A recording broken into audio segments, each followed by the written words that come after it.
Hello Booktube, this is part 5 of my 2022 library tour. Today I'll be focusing on the nonfiction that's not history.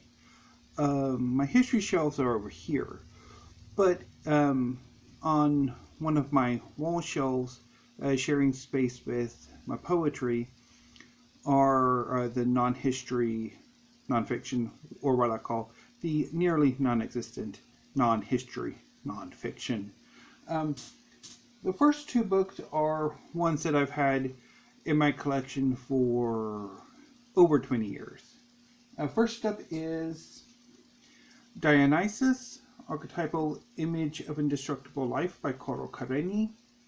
This book looks at the origins of the god Dionysus, which Careni posits as originating in Crete as a nature god that gradually migrated to mainland Greece during the Archaic period, the period for which there are not many sources between the Mycenaean period and the later classical period.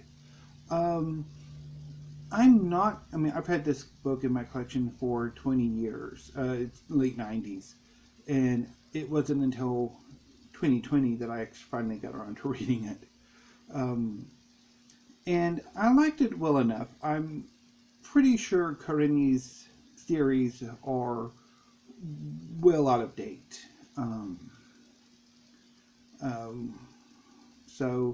But I thought Careni's history, argument history theory is quite inspirational. I did get an idea from the book that's really excited to eventually see it come to fruition. But anyway, that was Dionysus. Next is another book by Carlo Careni, and one that I've had almost as long as Dionysus, and that is The Gods of the Greeks. This book is a Greek mythology work that focuses primarily on the Greek gods, and Careni takes the attitude of, or uses the conceit of being an ancient Greek, telling the myths as he would have known them. Admittedly, again, much like with Dionysus, the theoretical framework that Careni is coming from is more than likely out of date, if not completely wrong, because I think he used Jungian psychology as sort of the foundation of his theories. And I'm thinking he might share quite a bit with Robert Graves, in sort of influence and interpretation. But anyway, I'm not entirely sure if I have this book misplaced though.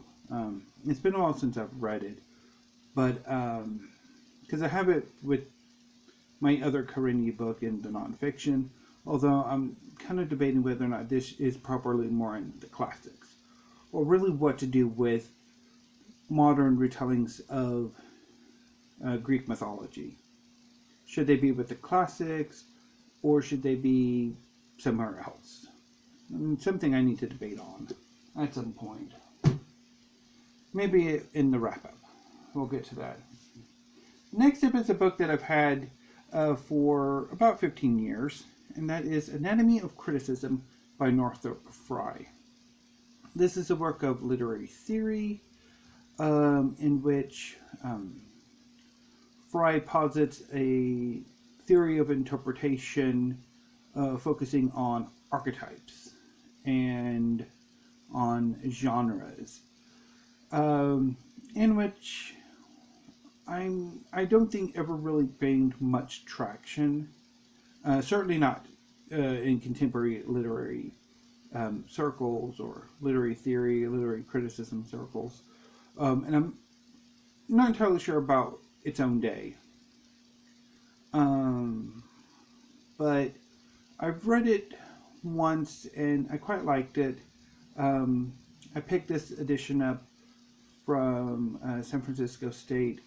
I was briefly a graduate student there, and the graduate students in English had a little association of which one of their fundraising activities was to have a book sale, and I picked this up at the book sale. So, yeah. Next up is The Art of Language Invention by David J. Peterson. This is a book about Conlang and the Conlang movement, which is a constructed language.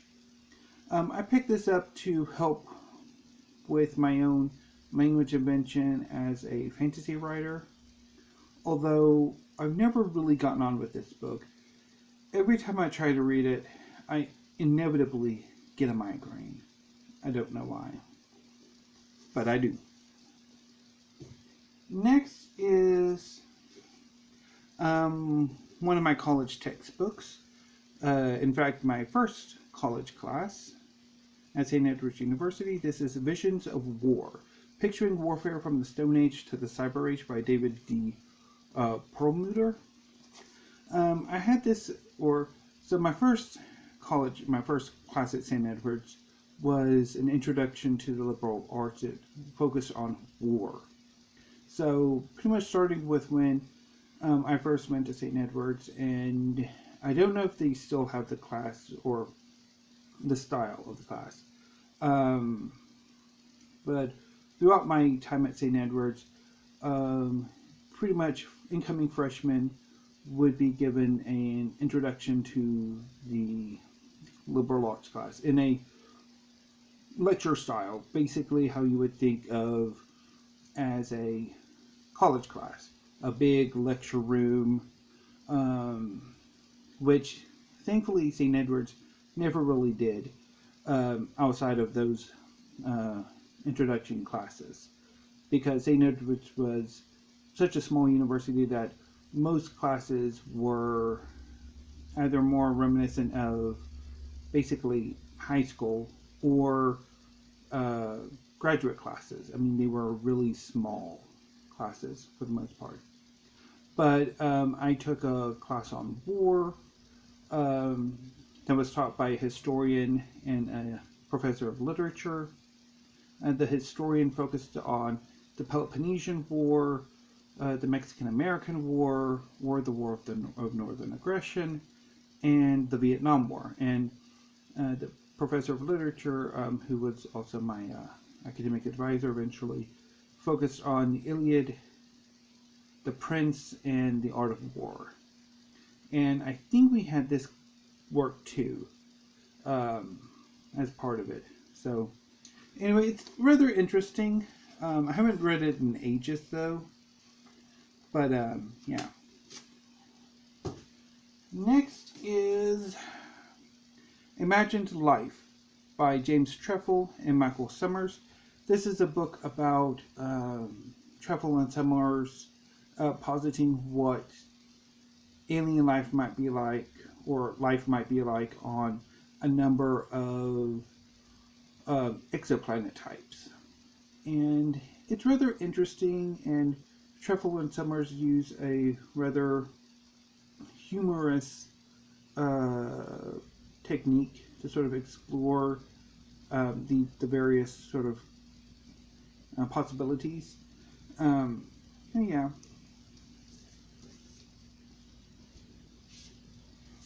The next few books I picked up for the Booktube Prize. So, obviously, if you don't know, the Booktube Prize is a book prize created by Robert Sherd of Barter Hordes. Initially, the prize was just fiction, but in 2020, the prize expanded to include nonfiction. Currently now in 2022, the prize is fiction, nonfiction, and fiction in translation. I was a judge for all 4 rounds of the 2020 edition of the Booktube Prize, and as a judge, I didn't want to have to I didn't want to buy the books. I prefer library to get them so that I could be as impartial as I could be. Although there were cases where I had to buy the books because my library either didn't have them or they were requested and I wouldn't be able to get them in time. So I picked up a number of the books, only two of which have I read that I actually wanted to own. But anyway, so a lot of these come from the 2022 period because I judged all 4 rounds, whereas in 2021 I only judged 2 rounds, and we'll get to that when I get to the first book I got from the 2021 round. Anyway, so first up is Me by Elton John. This is Elton John's autobiography. It is an amazing book. I really enjoyed every moment I spent with it. Elton John is surprisingly an engaging and hilarious writer. Just really enjoyed it. And I think should have gone further in the Booktube Prize than it did, which was basically, it was knocked out in the first round. Next up, and again from the 2020 Booktube Prize, is Catch and Kill by Ronan Farrow. This is a true life thriller, I guess you could say, of Ronan Farrow's investigation into Harvey Weinstein and other major men who have been accused of sexual harassment, sexual assault, and of Harvey Weinstein's attempts to shut Ronan Farrow down by employing I think it was an Israeli private intelligence company. This book is powerful, moving, at times funny, and again is a true life thriller. Next is another book I picked up for the first round of the Booktube Prize, and I think one of the best books from the 2020 Booktube Prize. This is The Yellow House by Sarah M. Broome. This is a memoir of Sarah Broome's life in the Yellow House, her childhood home in New Orleans that was destroyed during Hurricane Katrina, and looks at Sarah's family history, the lives of her siblings and her mother, her sort of college years, her period in Rwanda, and her return to New Orleans. This book is just wonderful. I loved most of it. The Rwanda chapters, I think, could have been their own book, like a follow-up memoir. But besides that, I really enjoyed this book, and I think should have made it to the final round of the Booktube Prize, which I don't think it did. Another book I think should have gone further into Booktube Prize than it did is Underland by Robert Mcfarlane. This is a natural history of the underground places, both natural and man-made. And I read it and was overwhelmed. This book is phenomenal. Highly, highly recommend it if you haven't already read it. And I need to really make a commitment to add more Robert Mcfarlane's books in my collection. Next is a book I picked up for the 2021 Booktube Prize and largely kind of killed my enthusiasm for being a judge of the Booktube Prize, and that is Mediocre, The Dangerous Legacy of White Male America by Egoma Olivo. This is a book that looks at pretty much how white men has screwed up America, how damaged America, just how white men are mediocre. And this book is bad. Just, yeah. I didn't like it at all. And I really, and it soured me on the book, on being a judge, honestly. Although, kind of, all that said, though, I don't think it should be banned from school libraries, which I read an article today in the Guardian website about a number of right-wing rich people and their pet think tanks and pressure groups rousing a whole bunch of parents to get them to pretty much badger school districts to pull books they find objectionable, or pretty much these rich jerks found objectionable. And one of those books is, or works by Egoma Olivo, and I'm pretty sure this is one of them, which shouldn't happen. I mean, I didn't like the book, but I mean, yeah, it should not be. No book should really be pulled from bookshelves. I mean, it's just, it's unconscionable. It's evil. But anyway, next up is Gay Bar, Why We Went Out by Jeremy Etherton Lynn. This book came out last year and is about pretty much Jeremy Etherton Lynn's engagement with gay bars and expanding that to the role of the gay bar in the gay community. And I didn't quite get on with it the first time I read it. I'm hoping I can get a chance to come back and have another go at it sometime this year. Next is a book that I've read numerous times and I really love, and that is The Red Hourglass, Lives of the Predators by Gordon Grice. This is a phenomenal work of natural history. It's an ex-library copy from Pierce County Library, and the book looks at various dangerous, mostly poisonous animals, including black widows, mantises, rattlesnakes, brown recluses, tarantulas, that sort of thing. This is really good. Next is a book I picked up. I've read several times before, and I'm pretty much mostly for research. I did intend, when I bought this, to read it for this past Nonfiction November, because at the same time I was also doing New Worlds in November, and my idea was to kind of merge the two by reading science books. And I thought, and works of science, like science books, other nonfiction that touched on science fictional themes.